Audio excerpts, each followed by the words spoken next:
If your phone is running very slow, there are multiple reasons behind that.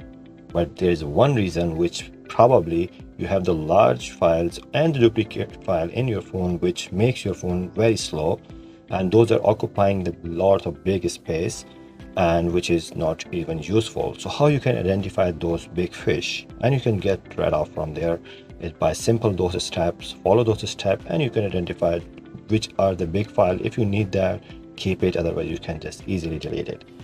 So when you go into the home screen, you'll find the Samsung folder, which is normally in all phones you'll find the same folder, but if not, then you have to look at for the My Files. Just go into the My Files.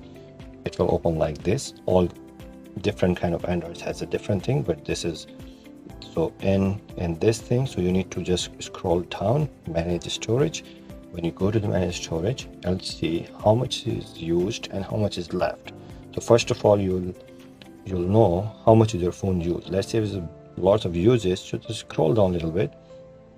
You'll find the duplicate files are right there. If you have any duplicate file, just click on it. It will show you all duplicate files. So just sort them out and delete if you don't need that.